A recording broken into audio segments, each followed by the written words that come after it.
2022-এর TET উত্তীর্ণ, কিন্তু নিয়োগ করেনি প্রাথমিকে, আর তাই এবার পথে আন্দোলনে নামল টেট উত্তীর্ণরা।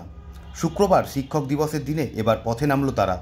শুক্রবার সকাল 10টা থেকে বহরমপুর টেক্সটাইল কলেজ মোড়ে অবস্থান বিক্ষোভ ও আন্দোলন শুরু করা হয়। দাবি, আজকের দিনে শিক্ষক দিবসের শুভেচ্ছা জানানো উচিত ছিল, কিন্তু আমাদের শিক্ষক নিয়োগ করা হয়নি, তাই আমরা পথে নেমে বিক্ষোভ দেখানো শুরু করেছি।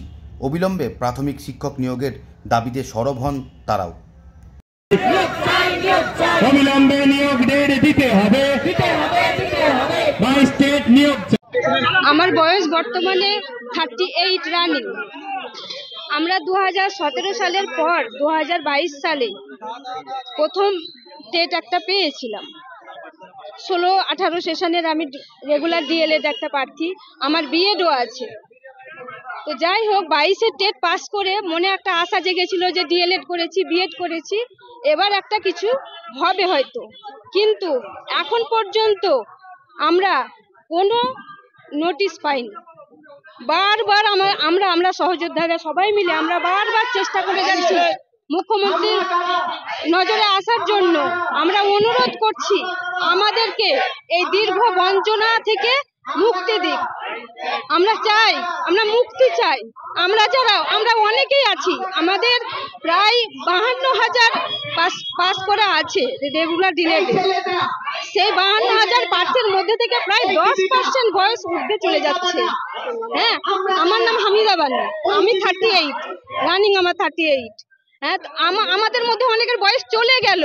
আমরা অনেক দিন থেকে চেষ্টা করে যাচ্ছি, বারবার আমরা চেষ্টা করছি যে আমাদের নিয়োগ দিক, অন্তত 50,000 শূন্য পদ দিয়ে 52,000 এই বঞ্চিত যুবক যুবতীদেরকে মুখ্যমন্ত্রী মুক্তি দিক। এই অভিশাপ থেকে আমরা যাতে মুক্তি পাই, আমরা নিতে পারছি না।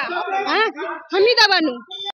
বিগত 3 বছর ধরে টেট পাস করে বসে আছি। তার আগে 5 বছর পর আমরা 22 টেট পাস দেওয়ার সুযোগ পেয়েছিলাম।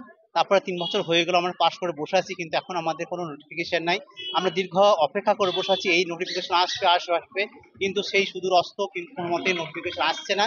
আমাদের অনেকেরই বয়স 35, আমার যেমন 39 প্লাস বয়স।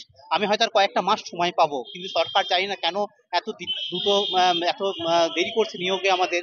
আমরা আশা করে আছি যে নিয়োগটা পেলে আমাদের হয়তো জীবনটা ভালো হবে, আমাদের সংসার আমরা দেখতে পারবো, কিন্তু আমাদের এই স্বপ্নই থেকে যাচ্ছে।